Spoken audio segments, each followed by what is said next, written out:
Hey everyone, I'm your host, Robbie Strazynski, and thanks so much for joining us on episode number 15 of CardsChat, the friendliest poker podcast in town. On this episode, we have the pleasure of welcoming 2003 World Series of Poker main event champion, Chris Moneymaker, one of the newest members of the Poker Hall of Fame and a longtime ambassador for PokerStars, and frankly, the game of poker itself. Today, we were going to catch up with Chris to see what he's been doing these last few months and what life has been like. Chris, welcome to CardsChat. I'm happy to speak to you again. Good to talk to you, Robbie. You doing well? I'm doing okay. Thank you for asking. I appreciate it. And that's actually kind of my first question for you. How you doing? How's it going? Oh, doing what everybody else is doing right now, just sort of staying indoors, avoiding people. Life's good. I can't complain, but it'd be nice to see a hand of cards, play a little poker. I've done a lot of studying and a lot of sitting around doing a lot of honeydews. I got all my honeydews done the first 4 months. So now I'm actually just working. I'm working with a couple coaches and trying to improve my game and just get ready to when we do go back out into the real world and be ready to play. Right. I hear that. We'll definitely be asking about your study regimen pretty soon. As far as sort of like what you're doing at home, I know you got, a very active family life. Are you sort of getting in touch with dad mode? Oh, yeah, for sure. I've been to all the soccer games, all the volleyball games. I get to hang out with the kids, get to hang out with the wife. Me and the wife watch new shows. We catch up. It's been incredible. We cook every night at home. We became really a close-knit family throughout this whole, year, which has been really, really great since I've been traveling so much over the last decade or so. And it's actually shown me that I want to be more of a stay-at-home dad and be closer and not travel near as much. So that's going to be one of my 2021 New Year's resolutions is once we get back to hopefully the new normal, we can not travel as much as we once did, and I'll be at home more and be more involved in the kids' lives. They love having me at home. I love being at home. I can tolerate my wife. I love you, honey. I'm just kidding. It's been awesome. I know it's a hard time for a lot of people. There's a lot of bad things going on. I've just been fortunate that I've got a great family and I do enjoy being with them.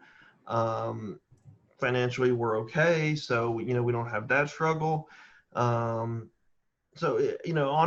it's been really nice for me, all things considered. The one thing I will say is I do miss hanging out with people. I miss seeing people. I talked to my friend on the phone, a really good friend of mine, but outside of that, I really don't engage much with the outside world a whole lot, and I definitely don't see anybody. It's been like this. I started prepping in January. I saw it coming, so Wow.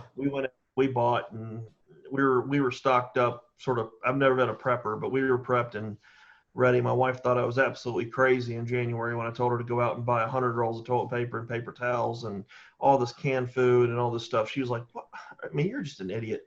And I told a couple friends to do the same, and they all laughed at me. And a couple of them took me seriously and went and did it, but most of them, like, whatever. But they've all been reaching out to me recently. It's like, "Hey, should we go stock up again?" All the shutdown stuff. Wow. And then you should have already done that. It's already getting thin over here. But all that being said, it's nice being home. We have 2 acres and we have a big enough house that's we have our own space, which is nice. So at the end of the day, everything's fabulous, all things considered. Long version of the short answer. Well, it's important. It's look, at the end of the day, you don't just exist on these 1 hour long podcasts. You have 24 hours a day to fill. And it's interesting to hear how you fill your time. And it's also nice to hear that it's a two-way street, not that you're just happy to be home, but, family's happy to have you home, which is really nice to hear.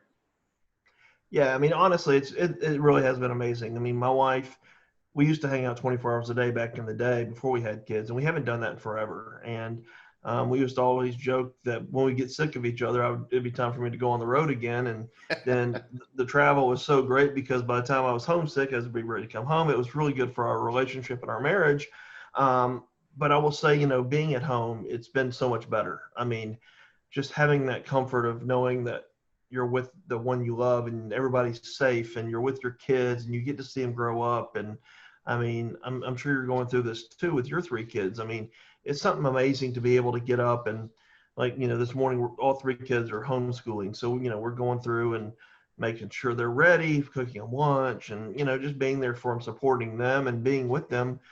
We do have soccer games tonight. I don't know how much longer we're going to be playing soccer, but we're trying to maintain as much normalcy as possible within their lives. I mean, obviously I've cut back on my stuff. My wife is a stay-at-home mom, so she's not really change much for her, but for the kids, we put them back in school as much as they possibly could. We let them play sports when they can. We let friends come over. We try to keep it outside, but for them, we try to keep it as normal as possible. Obviously what they're going through is difficult, I would say, for anybody. But I'll say, my son, for example, he's happy to sit there and play Fortnite all day with his friends. He plays Fortnite about an hour a day with his friends, and they, that's how they're communicating and being together. My daughters, they get TikTok and FaceTime and all that, Yep. but they're teenagers now, and they have a mind of their own. Sure. By us, it's Minecraft and Among Us. That's the big thing, also communicating. So, yeah, they started playing Among Us. Yeah, I saw that. We played a few games, and that's a fun little game.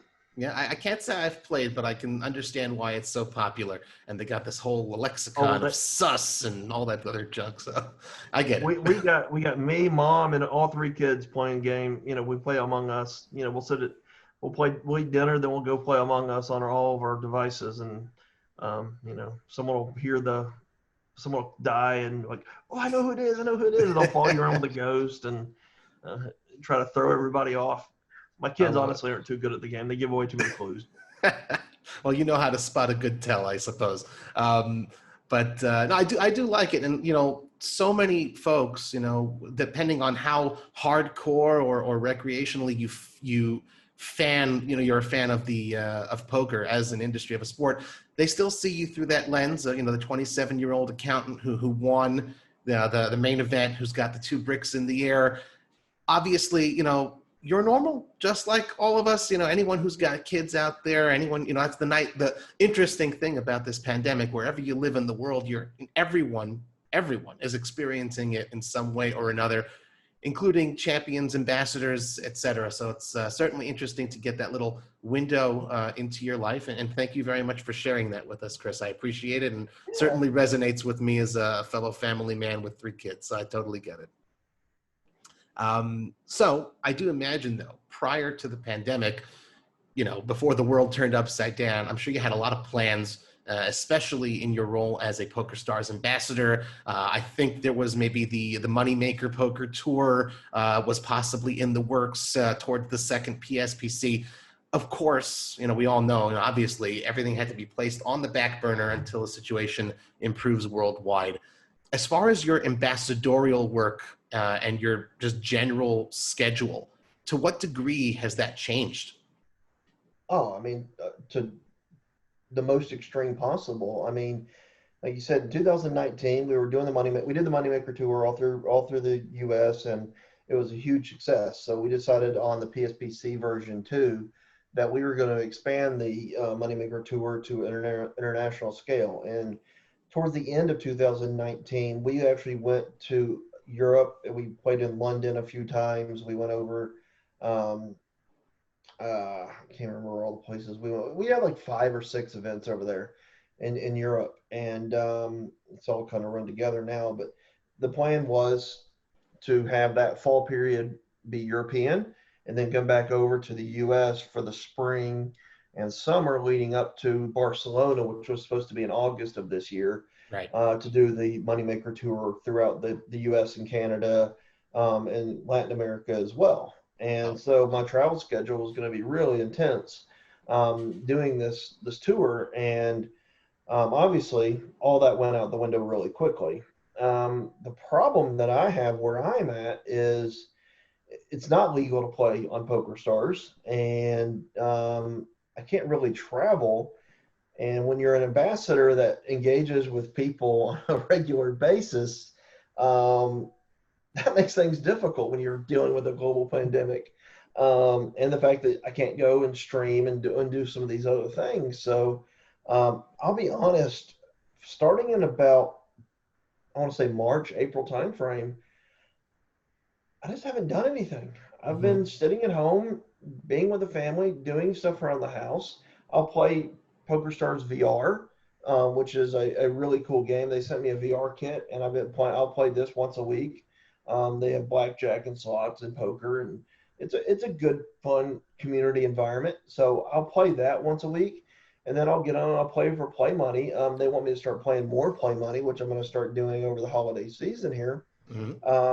But to answer your question, for the most part, I really haven't done a whole lot. It's been really low key because I just don't think anybody really knows what's going on for the longest time. I mean, they didn't cancel the PSPC until a couple weeks before. Right. We didn't know if the summer was going to give us some reprieve, and hopefully we were able to have some stuff. And who knows what was going to happen in the fall. And I think we're the same thing with the spring. Like right now for the spring, we're already sitting here like, are we going to have anything? Is the vaccine might be coming out, or are we going to be able to do anything in the spring?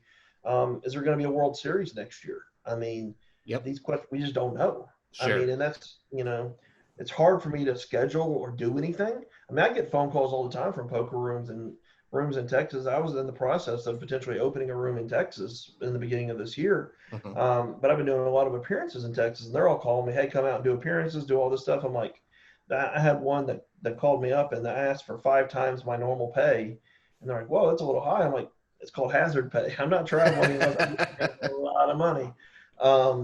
So I just haven't really been doing a whole lot because, again, we just don't know. And I can't really put anything on my schedule.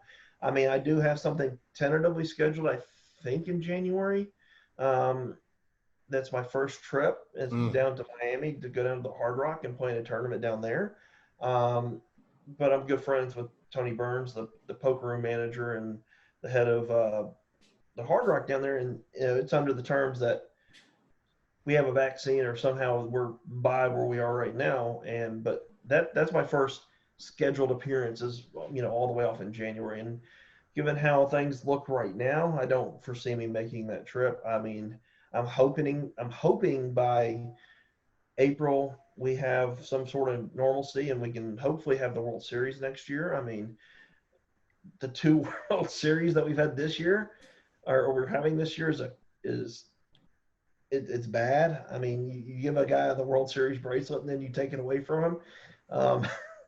So, hopefully we can get back to some kind of like actual real life poker. And I know there's some poker tournaments happening. I think Mid Stakes is having some around here. I don't know if Run Good's had any yet or not, but I know there's been a few. Yeah. I know I've seen some posts about, Venetian having a few in Vegas. And, but again, there's a poker room 30 minutes from me down in Tunica, and they're holding games. I think it's 5-handed if I'm not mistaken, with mask and plexiglass and all that. And I'll get phone calls. Again, I've got friends that play home games. They want to play a 2-table tournament down the road. And I'm like, man, you can call me next year. I wouldn't be caught dead in a poker environment sitting around a table for 8 hours sharing air with people. Right. After I've been sitting at home for 6 months. I'm not going to do that. And especially like Tunica, they're playing, 1-2 and 2-5. I mean, no, thank you. It's just not going to happen. So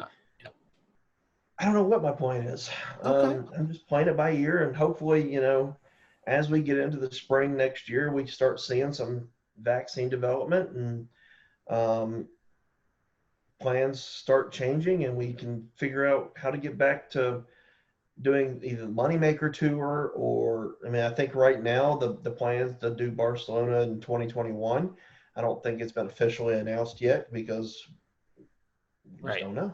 Right. I think that's a fair. Yeah, it's a fair answer. No one can predict the future. There's no really right or wrong answer. Just sort of like in poker, you don't know what the next card off the deck is going to be. You just got to try to be prepared for it, adjust accordingly, and just kind of to speak to what you have been doing. You did say that you sort of been in the lab, using the opportunity, being home, you're studying. So what, you're working with solvers or what's going on?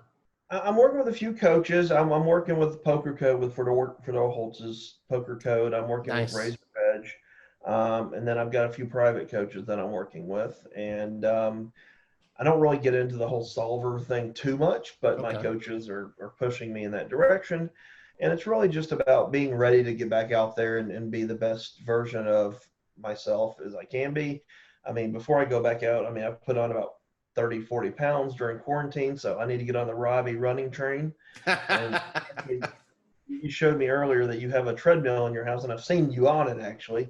Where I have a treadmill in my house, it just hasn't been used in 5 years. So I've got my mind right to play, and I've been working on the mental and the tactical side of poker. I just need to get the physical side figured out. And I tell my wife every day, tomorrow I'm going to start, and tomorrow's got to be sometime. I've got a side bet with a friend that if I don't weigh 200 pounds by the time the World Series rolls around next year, if we do go live, I have to show up in the Borat sling bikini. The mankini. Oh my God. The mankini. I have to show up to play in the main event in that. So please lose the weight then, Chris. I don't think we want to see that. No one wants to see it, and I don't want to do it. Okay. I need to weigh 200 pounds. I weigh about 260 right now, so I got 60 pounds to lose before the summer of next year. Well, there's nothing like a good prop bet to get somebody motivated. I'll even give you a little inkling. Yes, as much as I do the running, unfortunately, I've also noticed an uptick in the weight. So it's also, but you know, it's happened to everybody. So I think a prop bet's a good way to go and get that motivation. My daughter likes to bake. It's not fair. She likes to bake cookies and cakes. And we're in quarantine, so we just let her do it, and then someone has to eat it. Yep. You don't want to go to waste. I mean, you get it. So, I mean, again, that's why I put on so much weight. But, you know, we were talking about a financial wager. And, you know, I've had financial wagers in the past. And I end up just buying out of it, you know, because it doesn't inspire me enough. Mm-hmm. But showing up in that costume will inspire me to lose the weight. It's enough of a punishment. I say that. It hadn't inspired me yet. We made the bet like 3 weeks ago, and I haven't done jack crap yet. So I really do need to get on it. Maybe I need to go buy the outfit and like hang it up over here so I can see it. Oh my goodness. And that will inspire me to get moving, because I'm not wearing that thing to the World Series. I hear you. Well, as far as the studying that you're doing, I find it interesting that you are mentioning multiple sources, multiple different training sites, and then, you know, different coaches. Is that a little bit confusing, perhaps? Because everyone kind of sometimes has their own approach to the game. Well, no, that's what I like. I mean, there's no one way to approach this game. I mean, everybody has their own opinions about it. Everybody has their own ways. I've always felt like I'm pretty good at adapting my style and taking what works for, you know, what one coach will tell me, and someone else will tell me, and try to, you know, use it to fit my style. I mean, my style is a little bit unique in the fact that people attack me and want, you know, I get called down lighter. So I got to play a little bit tighter than most. I go for value more often, and I look up bluffs more often just based on who I am. So I have to adjust everything a little bit just for me being player specific. Excuse me. The thing I like about using different viewpoints is if I have a question about a hand, I can ask 5, 6, 7 people of, you know, really good pros and get really good input. And almost universally, it's always different. Very rarely is the hand just, you do this. Right. First of all, if it's you do this, I really don't have a problem with it. It's always, well, you know, if you were 5 big blinds less, or 5, you know, you maybe you're on the button and you were in the middle under the gun, or change a couple variables based on opponents. You know, maybe you should have done this instead of that. Or maybe you should have mid-raised instead of shipped all in. You know, everybody gives a little bit different feedback. And sure. I like the fact that I can get multiple sources of feedback.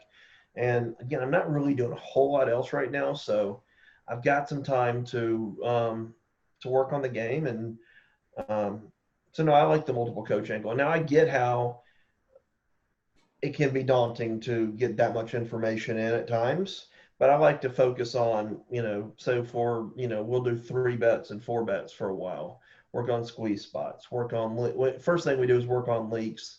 Anybody seeing leaks in anything that I might be doing or, have done in the past, address those, one's a mental coach more than anything else, just making Right. sure that, I don't have any weaknesses when it comes to, my biggest weakness forever has been whenever I get a big stack and I lose a big portion of it, I want to hurry to get that stack back. I get a little antsy. You and And millions of others. I get that for sure. it's been a leak of mine for years, and I addressed it for a long time. I want to say back in 2011, I addressed it, but I could see it creeping back in. So I just wanted to get some more information on that and clear my head to realize, again, just to, it's easy to say when you take a bad beat or you lose some chips, just to, it's poker, get over it. It happens. You want to, you want the guy there putting his money in bad. All these things that we tell, Sure. Everybody, this is how, but actually, to actually believe it and put it into practice is a different thing. And, Absolutely. one of the things that I've been learning, and it sounds just stupid. I'll be honest, it sounds ridiculous, but to be happy for the person that beats you. Oh, Yeah, it doesn't make any sense. But like, if you really start, I don't know how, but you start believing in it eventually, you're like, you know what, good for him. That guy's had bad breaks and he's, whoever it is, that guy's taking some bad beats and he needs a good one. So just be happy for the other person. I like to think I'm a happy person. One of the things that when I was working with the coach, when he was asking me was, what type of things give you relief or make you happy? I'm like, I like seeing other people do well. I like seeing other, helping people out and just everybody being happy. So he's like, well, just think every time you lose a pot, you're making someone else real happy. And like, wow. yeah, I was like, no, think about that. I mean, if you generally like to see other people happy, then when you lose a pot, this guy's going through the same stuff you're going through. Right. He's taking every bad beat in the world. He always seems that, whenever you get deep in the tournament, when I teach people, it's always the same thing. I can make it deep, but I lose the big spots. I lose the big flips. I just can't make it over the hump, whatever it is. But I just made someone's day by losing that pot to give him over the hump and to get him into the final table and maybe life-changing money. So That's really insightful. And plus, I imagine that goes a very long way towards one's own, keeping cool and tilt control. Like if that's your focus, then, you'll always be on your A game because worst case scenario, so you made someone else happy. I like that a lot. Good stuff. I'll be honest. When we first started talking about it, I thought it was just stupid. I mean, like, yeah, I'm not going to be happy for Robbie if he busts me. I don't like Robbie. He busts me. But no, I mean, actually, once you start realizing it and seeing it and doing it and realizing that, this guy might make six figures, that's going to change his life. And you don't know who he is, but, you just know that, especially in the time that we're dealing with, I mean, any kind of score is going to help somebody. And I'm going to have another opportunity. That's the one good thing about being with PokerStars and being sponsored is I'm going to have opportunities. Right. And I'm very fortunate and I've got a great family, great life. So if I take a bad beat, good for that guy. Sure. He can have his break. And so it actually, it has helped me maintain an A game. I found that, whenever I do have that, I always just remember back to, like, what, that guy's really happy on his side. And so I get over it pretty quickly and just start playing again. It's actually helped. It's crazy, but it's helped. I like it. I mean, you said, part of being sponsored with PokerStars, you've been with them for a really long time now, since 2003. The world has changed. The poker world has changed. PokerStars has changed, over all these years. How has your role changed with them over the years?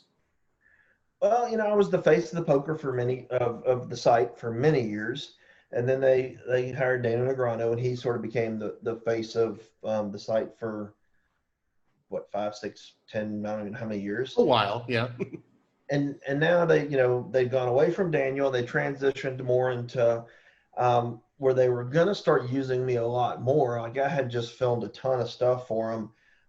And we're doing the Moneymaker tour, and we're revamping all this stuff. and COVID hits, and Sure. like we have to sort of cut everything off a little bit for now.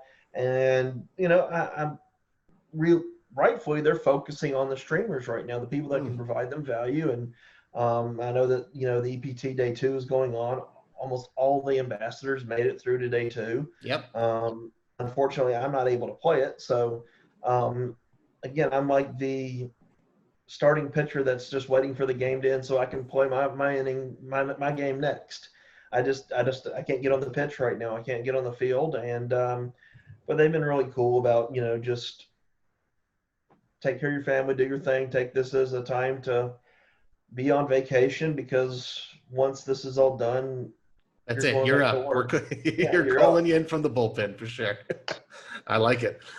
So I know you obviously get asked so many questions about the 2003 main event. I'm hoping that this one is one you've never been asked before. So let's give this a try. And it's got to be new. Recently, there was a conversation between Barry Greenstein and Phil Ivey. It just came out a couple weeks ago. Whole world's going, oh, wow, that's so cool. Phil's talking. It's great. And Barry asked Phil about the famous hand in which you eliminated him in the main event. And for the first time that I know, Phil actually reacted publicly. He said it was probably the most memorable hand of his career. And his immediate thought when the ace hit on the river for you was, do not show how disappointed you are. Do not let the world see this. That was Phil's reaction. So my question to you is, knowing how generally reserved Phil Ivey is, how do you feel hearing that was his inner reaction during that moment? Well, I kind of knew that already, but first of all, that was the best bad beat in the history of bad beats. Him taking that bad beat made him more millions than if he would have won the tournament, probably. So sure. I don't feel sorry for him. Let's put it that way. I'm happy for him that he's happy. Whatever. It wasn't a bad beat. Okay. But I will say, back in those days, there weren't that many poker tournaments. So I would run into Phil periodically because there wasn't events in Europe. And back then, especially, you only had like 3-4 tournaments a year. It was very small schedule. So you pretty much saw everybody that you see at every tournament. Right. There wasn't these $600 buy-ins. It was all, you played the $10,000 buy-in events, and there were just a couple of them. Well, for the first couple ones, Phil kind of just ignored me, like avoided me, like acted like he was pissed. And we were on a cruise ship the next year for the PCA. And I saw him sitting at the bar, and I walked up to him. I was like, hey, do we have a problem? I mean, I know I beat you in a poker hand, but I mean, are we holding a grudge over this? He's like, no, man, it's cool. I was pissed. I'll be honest. I was mad. Mm-hmm. He said, it's not you. It's just the situation. We're good. We talked for a little while, and everything was cool. But I know he was mad. Right. It really bothered him for a long time. And, again, that was the year. Yeah. I mean, you'll never get another year like that. I mean, I was just in the right place at the right time. I don't know if we'll ever have another World Series that will captivate people like that one did. I don't really watch much of the poker coverage anymore. Mm-hmm. I know a lot of people do still, but I just don't think it has the same feel and aura. I mean, back when I won poker, the main event champions, poker pros were considered, I don't know, almost otherworldly. Like they had some special power where, bracelet winners now are kind of a dime a dozen. They just mail them to you in the mail now. So it's a different view, I guess. Sure. Well, one thing that does remain constant though is every so often, like the whole story, back then was that you turned this $86 satellite into poker glory, into this huge score, the dream. Well, that dream does kind of still live on today. You still have regular examples of folks turning, satelliting in, from these small buy-ins to the big buy-in events. Just recently, there was a guy named Jamie Nixon. He turned a $75 spin and go into the final table of the 25K EPT high roller. He finished 8th for $71,000. I mean, that in a sense is a very similar type of story. Maybe not on the same level as obviously the, winning the main event, but when you see stories like that happening, How does that make you feel? But especially considering that, now 17 years later, the game is a lot tougher than it used to be. Well, you see, like Ramos did it at the PSPC. He won a Platinum Pass, and he ended up winning the $5 million from the PSPC. I mean, Ramon, right? Ramon Kalilas, yeah, right? Yeah, and it was just insane that I was able to experience that. Sort of be there with him and watch. Because I remember feeling how he was feeling. I mean, and the thing that I loved about him more than him winning it and the story is the next day at the PCA, there were a couple events going on. There was like a 500 event, a 25K event, 10K, all these different events. He was out playing in the $500 event the next day. I love it. I love that. I mean, it was awesome. And, I had a lot of respect for him at that point just because he can go sit down after winning all that money and go play a $500 event. I thought that was really cool. Sitting down, hanging out, and being amongst – because everybody's wanting to come up and congratulate and tell him thank you. Of course. It was a little bit weird because I don't speak a whole lot of Spanish and he doesn't speak a whole lot of English. So we had some language barriers. We've both been kind of working on that. We haven't really seen each other since the whole COVID thing hit. But seeing him go through that was really cool. And then you'll see someone like, Darwin Moon or whatever. So those stories are always going to be, everybody loves an underdog. Everybody loves the rags to riches type stories. And poker is one of the few areas that you can have that on a consistent basis and actually see it in real life as, Sure. On TV and things like that. So I think, that's always going to be a driving factor. Whenever anybody that registers for the main event, obviously they're looking for that type story. Yep. And that's why we play it every year. That's why you get 7,000 people trying to chase that dream. And, a good friend of mine, Gary Gates, worked for PokerStars, and he ended up he was third or fourth, I can't remember, but Fourth, completely changed. It was fourth. It was sad, I don't even remember, but completely changed his life. I mean, he's all super happy out in Las Vegas living and just living the dream, and it is life changing, and it's truly amazing. And I will say that majority of the poker personalities that you see to this day are still back from 2003 timeframe. I mean, TV did a really, really phenomenal job of building characters and building personalities. And a lot of that was they did the editing 6 months later. So they actually got to go back into the backstory and learn about the players, where now it's more real time. They can't go back and, figure some of these things out. But I think that's a lot of the reason why you see people talking about having a personality at the table. I think some of these younger guys would have personalities if they had time to go back and research them and develop the story like they did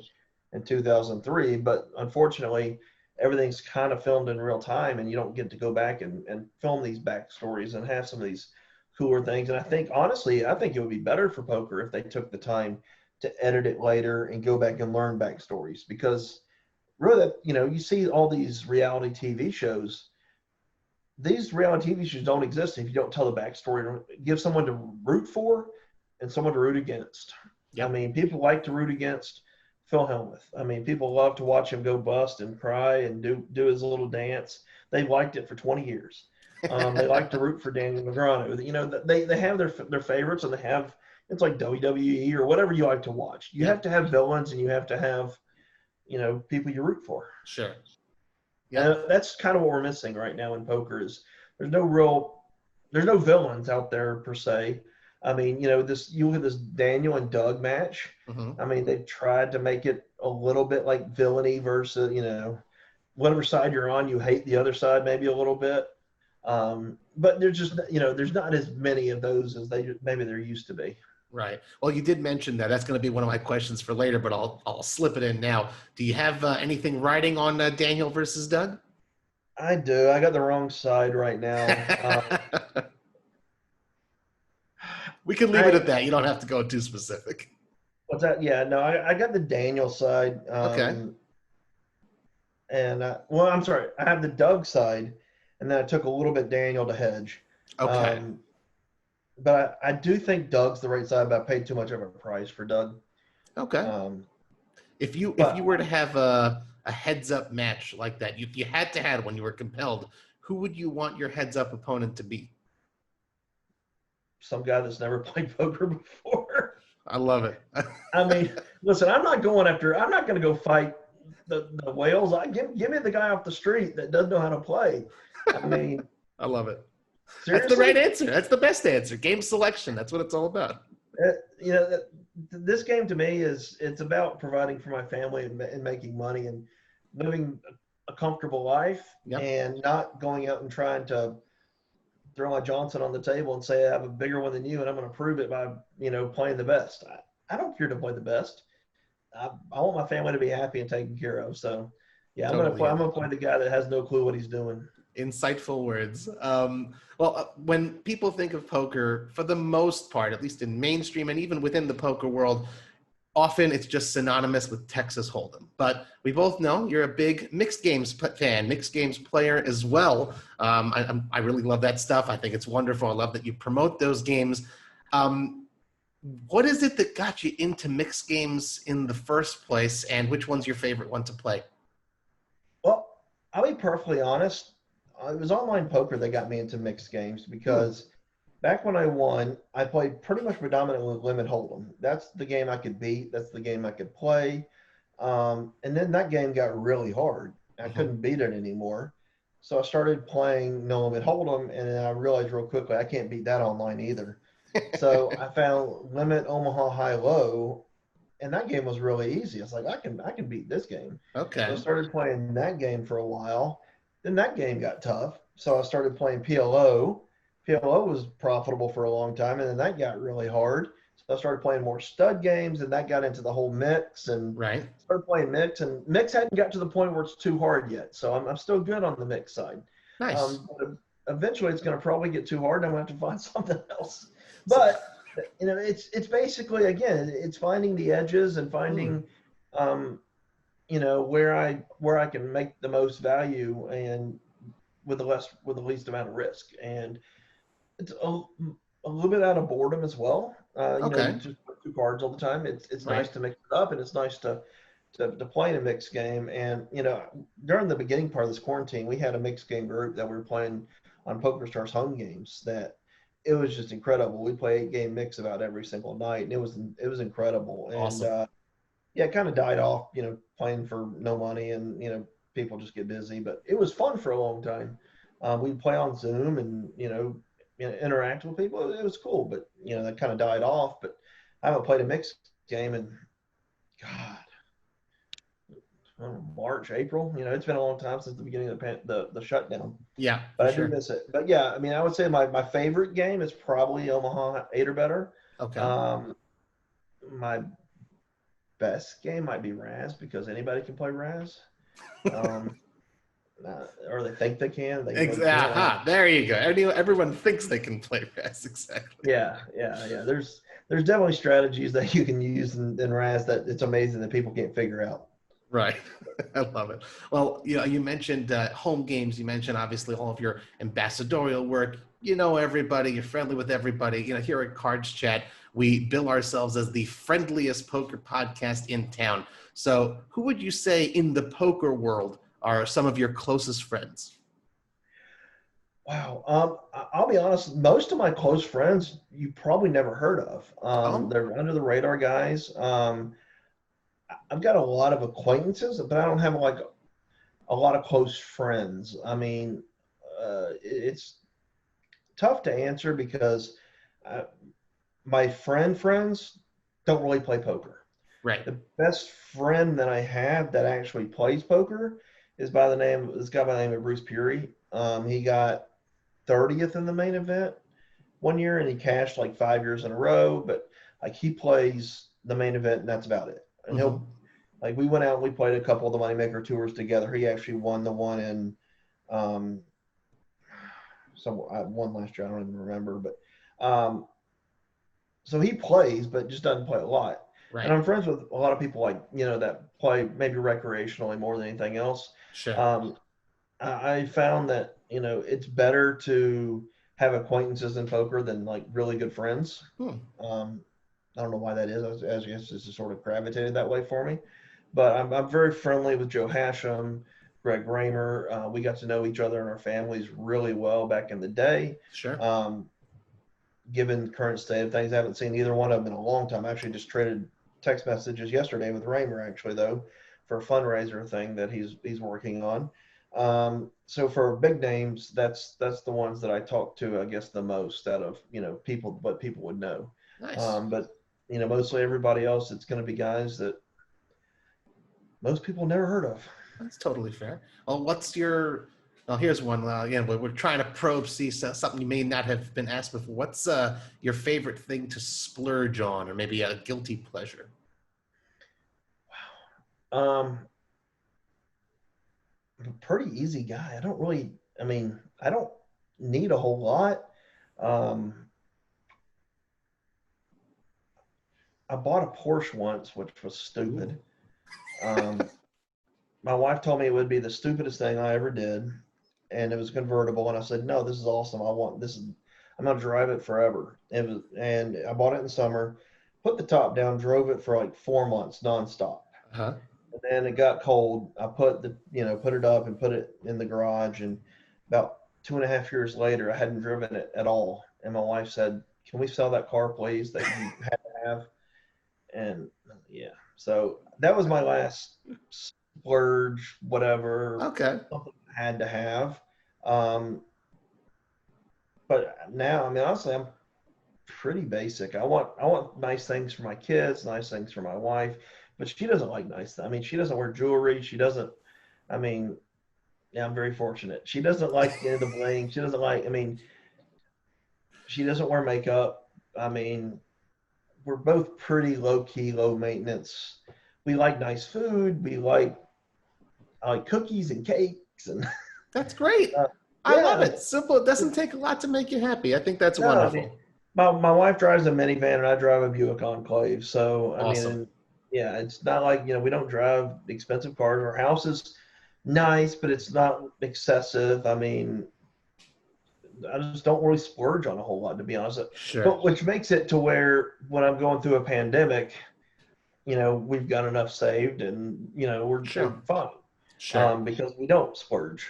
Right. Oh, you said you do like getting nice things for your kids. I know you mentioned on Twitter recently that you were on the hunt for an elusive PlayStation 5 for a Christmas present. So I imagine they're not listening to this podcast, but did you have any success, or are you off to the eBay streets? I haven't had any success yet, but I have till Christmas. So I will if I have to pay a premium, I will. But I'm imagining as we get closer to Christmas, those will probably start popping up. And we'll splurge on them. We'll give them iPads and PlayStation 4s, and let them have things that they didn't exist when we were kids, but right. That's how we are. But I want them to have all those things, the nicer clothes and, all the things that, I did have that stuff growing up, the nicer stuff. So I want them to have that too. Oh, I love that. I've got one that's starting to drive. So we're already talking about buying her a new car. There you go. It's going to be used, but it will be, a nice new car. To her. That's it. My dad bought my cars when I was 16. So to be able to do that for my kids is really nice. So that's awesome. Yep.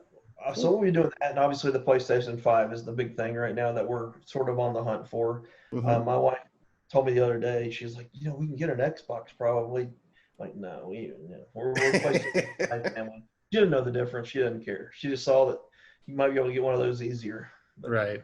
Well, the last question I got for you before we move into the community questions part of the show, I'd save the biggest one for last. So I'm sure you got to answer off the cuff. So. Chris, your legacy in poker. Pitt. Pardon me? Brad Pitt. Oh, sorry. I thought the biggest one. Like, who do you think you look like the most? There you go. That's yes, exactly. Well, Chris, your legacy in poker is secure. Of course, people are always going to know the name Chris Moneymaker. You won the main event. You've been a fantastic ambassador for PokerStars. You're promoting our game brilliantly for over a decade and a half. As of last year, you're in the Poker Hall of Fame, but you're still very much in your prime. You got decades ahead of you. You're still working on your game, all that stuff. How do you want to add to your legacy? Honestly, I don't know there's not really anything to add per se as far as like titles or, I don't ever look at titles and stuff like that. It's really about, what can I do to help grow the game? And that's, through the Moneymaker tour or these smaller tours. Like I like playing the $600 buy-ins, the $1,500 buy-ins, the buy-ins where everybody can play. I mean, first of all, they're a lot more fun. People have a lot better experiences. I like doing appearances where I go out and I teach people how to play. One of my things I was going to do in my poker club is have like a Tuesday night beginner night to where people that's never played before come in and learns how to play.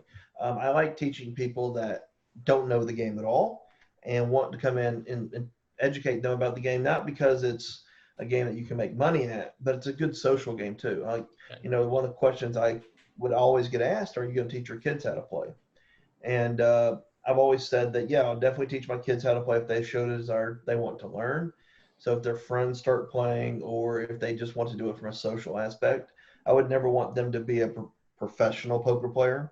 But I definitely, it's great for math. It's great for social. It's a great social game. I mean, I'm not the most outspoken guy in the world.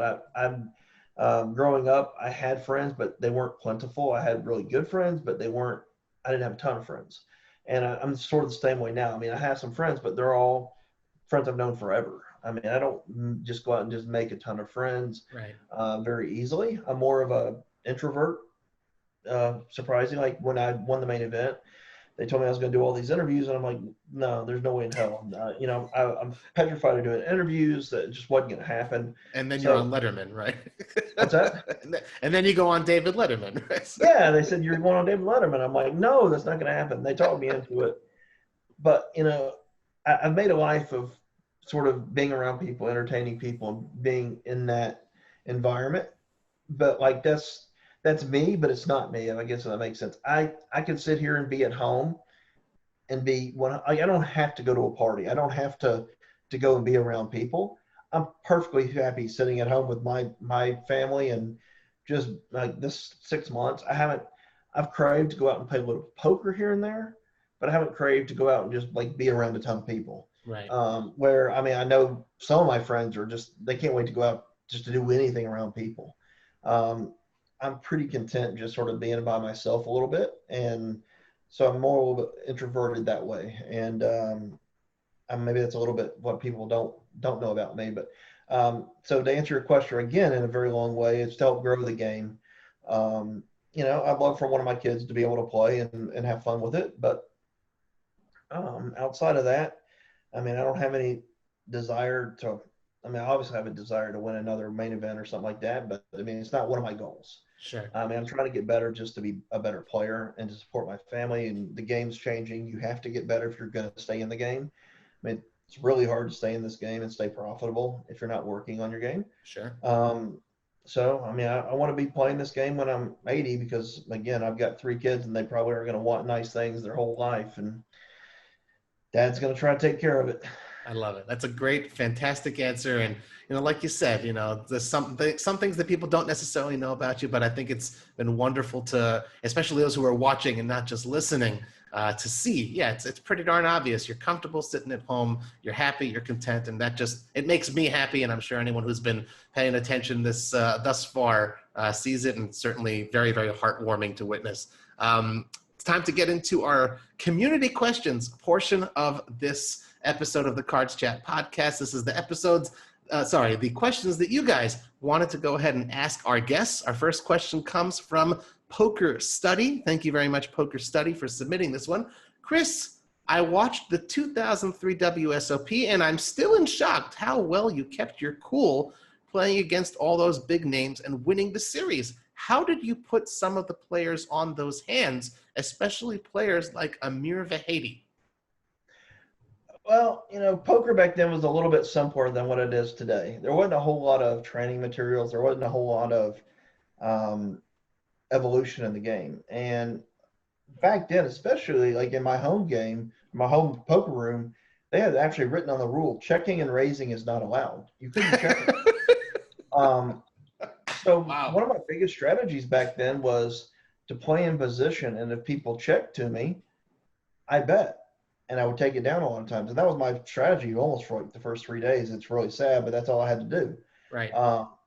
Because people generally would bet when they had it. And, there was a lot of donk betting. There was a lot of leading into pots when people had things. So, and again, back then, ranges weren't really a thing. You put people on specific hands. I mean, this guy has aces, ace, king, or nothing. Right. I mean, that was the ranges. So you're playing with someone like Amir Vahidi, for example, who plays the moon. He plays every combination of cards is what he would do. You would have someone like that, or someone like Howard Lederer, who only played aces, ace, king, really premium hands. Right. Amir Vahidi was a very active player. So obviously, if you're an active player, you're going to have air a lot. And the other thing that people did back then that I picked up online, and this was sadly so far ahead of the time, is bet sizing errors. When you're playing online, that's all I ever focused on was bet sizing, especially on the turn. Not so much on the flop, but on the turn. Someone's bet sizing always gave away the strength of their hand. Right. And you could see it in the World Series. People would, vary their bet sizing drastically on the turn based on their holdings. And they weren't that crafty with it back then. It was just an error. And we've learned, and we've gotten better as a game. But yeah, it was something that I definitely capitalized back in 2003. So awesome. Amazing. Great question, Poker Study, and great answer. Our next question comes from Jut315, who asks, what is the best way for a new player to study poker for free? That's an interesting one.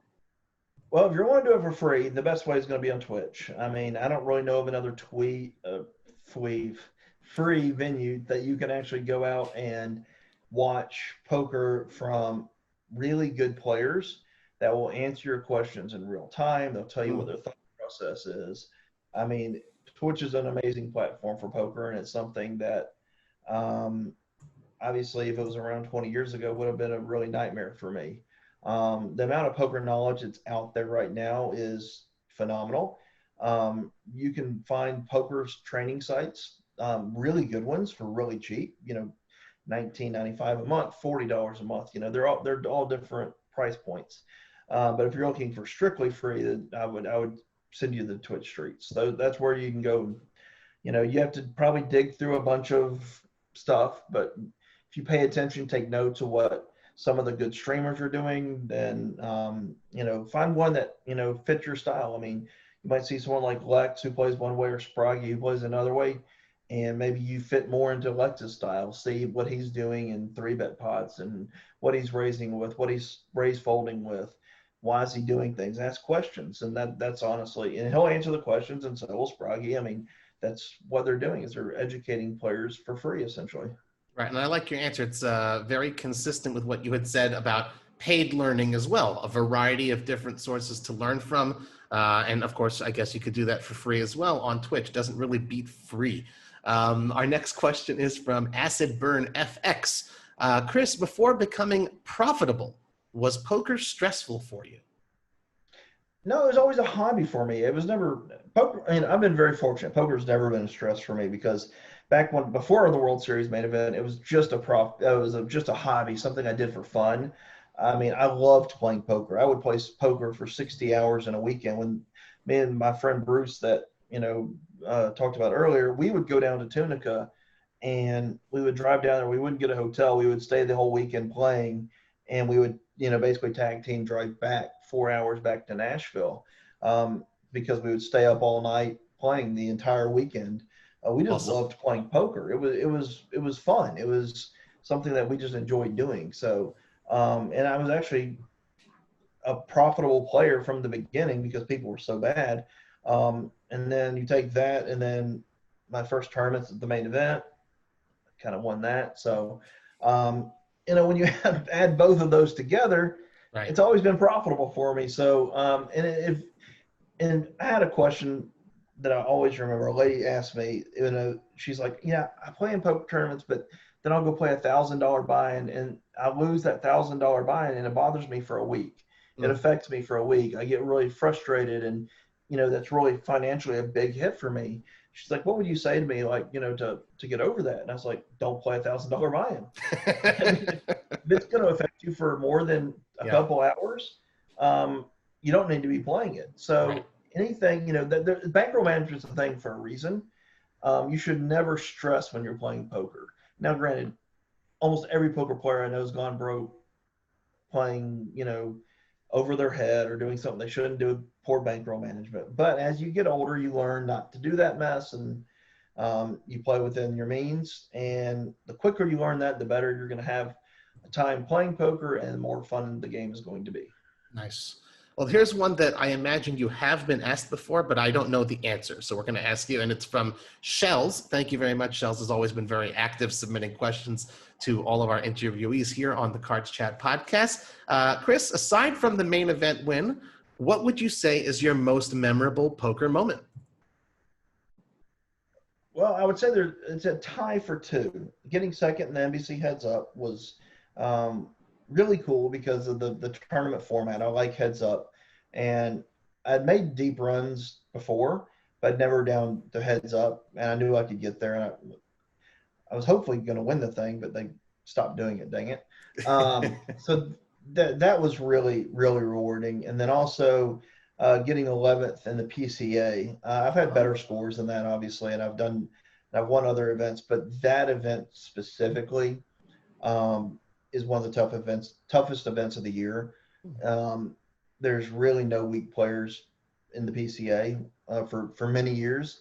So to get 11th in that, and I think it was 11 or 13, 2011, I can't remember when it was, but that was a really rewarding thing to be able to do that. And then I got 9th last year in a tournament, a $10,000 buy-in out in Vegas. And just to be able to make deep runs against top flight competition is always good. It's always rewarding. I mean, the Moneymaker Tour, I won 2 of the 11 and cashed in 8 of the 11 events. And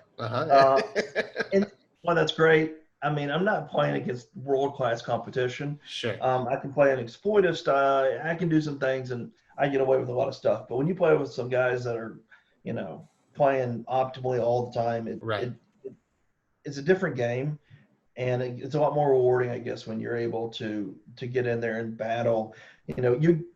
Some of the smaller buy-ins, you get gifted a lot of chips. People make mistakes. They just give you chips. You have to fight tooth and nail for every single chip you get in some of these events. And to make deep runs, those are always the most rewarding. Love it. Great answer. Definitely not one that I expected to hear. So good answer and great question from Shells. Thank you. Our second to last question here from Antonis32123. If you could turn back time, would you do anything differently after you won the WSOP? Did you make any mistakes in handling the worldwide love and media attention? I would change a lot. I don't think I did any mistakes as far as like handling how I handled things from a personal standpoint, from like doing interviews and doing all that stuff. I think that all was fine. My biggest problem is right after I won the main event, my second tournament I played, I got second in, which was a WPT event. I ended up getting second place to Phil Gordon. And when you start your poker career, winning the main event and getting second in a WPT, you kind of feel like you know what you're doing. Yeah. And that unfortunately breeds complacency. And I didn't study the game of poker. I didn't focus on trying to improve for many years. And I didn't play a whole lot. So for the next couple of years when I was playing and I was getting beat, I was making runs, but I wasn't like winning tournaments. I wasn't, getting in the money a whole lot. I would blame a lot of it on bad luck. My aces were getting cracked, or it was all bad luck. And it wasn't the fact that everybody's getting better. Instead of getting 3-bet with aces, kings, and ace king, right now I'm getting 3-bet with queen 5, and I'm getting exploited. And I didn't see it. And it wasn't until I want to say almost a decade later, almost, I mean, maybe not that long, but it was probably like 7 or 8 years that I was playing on PokerStars, and the guy who was ranked number 1 or 2 in the world at the time, I want to say it was Sean D, but I'm not sure. But he's of that ilk. We played a pot, and I had ace king. We were deep in a 5K event, and he 4-bet me all in with queen 5. And I thought at the time, this is the dumbest play I've ever seen. I won the hand, I eliminated him, and I'm like, what the hell? But I knew who it was. Okay. I knew he was a phenomenal player. Right. And even though I won the hand, I eliminated the person, I still was like, why? Right. I mean, you're not the number 1 player in the world doing that, or number 2 player in the world doing that without a reason. So it actually woke me up to the fact that I'm getting abused and not seeing. Because obviously, if I have like 9s there back in the day, I'm probably folding. Right. I'm over folding too often to 4-bets because I'm putting them on too high of a range. And I was being exploited, and I didn't realize it. And that was me being complacent. So if there's one thing I could go back and change, would be to study the game of poker earlier on. And again, the problem I had was poker was so easy back then. Yeah. Just print money. I could teach someone to go play poker in 2 hours, send them to the casino, and I'll guarantee they'd make money. Wow. Poker was just easy. You could print money. If you weren't making money from 2003 to 2009, you shouldn't be playing poker. Right. So I was still making good money, but all the elite players were getting so much better than me, and I didn't see it. Right. Because That's I wasn't interesting. playing enough. Right. And it's an interesting story about your aha moment. So thank you for sharing that with us. Our final question comes from our good friend, Debbie. Debbie, who runs and administers the forums. Thank you so much, Debbie. She says like this is an interesting personal story and question for you, Chris. I have played on a table with you a couple times in WSOP circuit events at Harrah's in Cherokee, North Carolina. I was very impressed with how friendly and talkative you were with myself and other players at the table. A lot of pros don't do that, and it means a lot to the amateur players. So on behalf of all of them, thank you for that. I did notice both times everyone seems like they wanted to get in pots with you, pots that they shouldn't be in, LOL. Does that happen a lot on the tables? Players just making bad decisions so they can maybe get lucky and win a big pot from you? And if so, how does that impact your game? I think we touched on this a little bit before, but first of all, thank you, Debbie. And, one of the things that I like to do at the table is engage with people. That's partly why I play the $600 events, is because they're fun and they're engaging and people are just there to have a good time. Usually I'm there as an ambassador to make sure everybody has a good time. So for the most part, I'm always going to be talking at the tables. Secondly, we touched on it a little bit. That's why I have so many coaches and so many different things, because I like to mesh it and fit it to my style, because I do get people playing at me more often. So I do call down lighter and I bluff less. That's how I adjust. I have people doing crazy things to me, so I will call down lighter than most people, and I just don't bluff near as much because people are always calling me. So it's been very profitable for a very long time because, like Debbie says, people play hands they shouldn't be playing with me. And, in the beginning it was a little tough to get used to, but people did it so poorly that it was easy to pick up on. And usually within 30 minutes, they play just very polarized. Me and Phil Hellmuth actually talked about this. They do the same thing with Phil Hellmuth. They either try to attack you or they stay out of your way. And it's very easy in the first 20, 30 minutes to figure out who's doing what. Right. As you move up in ranks, obviously that changes. But even then, you get up there and you'll be playing some of these big buy-in events, and I look at the guy, I'm like, dude, you're giving me crazy eyes. You're gonna do something stupid. I know you are. Just don't do it. Don't do it. Sure enough, 5 hands later, he goes and does it. I did that in the tournament once. The guy was just eyeballing me for no reason. He's like hawking me. I'm like, dude, you're gonna do something stupid. You're gonna try to bluff me out of a pot here. Just don't do it. And he couldn't help it. But yeah, so that's how I adjust. That's fair. I have to admit, were you and I sitting at the table, I'm sure I would at least try once to pull something off, and so that I'd have the story and say, hey, I bluffed Chris Moneymaker off a pot. or he caught me with the queen 5. So, Yep. thank you. Yeah, thank you very much, Debbie. And thank you everyone for submitting those great questions for Chris Moneymaker. Just a friendly reminder to all of you out there in the CardsChat community, we'd love for you to submit your questions to our future podcast guests. There's a dedicated thread in the forum, so be sure to send them in there. And of course, please be sure to give us a good review on iTunes and spread the word about this podcast via your social media channels if you like the show. Chris, before we let you go, anything else you'd like to share with our listeners and people who are watching the show? Just wear your mask and get over this stuff so we can actually go back to playing real poker and being around each other. It's so frustrating not knowing what's going on and when we're ever going to, recover. And, not to be political, but just wear a mask and be safe. Stay out of everybody's way. Hopefully we can get over this and I can see everybody again one day, but just stay safe. Love it. Great answer. Chris, thank you very much. I appreciate you taking the time and spending it with me. I've enjoyed myself a lot. Hope you've enjoyed too. And thanks to everyone. It's been a long time. Yeah, thank you. And thanks to everyone for tuning in once again to another episode of Cards Chat. I'm Robbie Strazynski. You can follow me on Twitter @CardPlayerLife. I hope you guys have a wonderful day.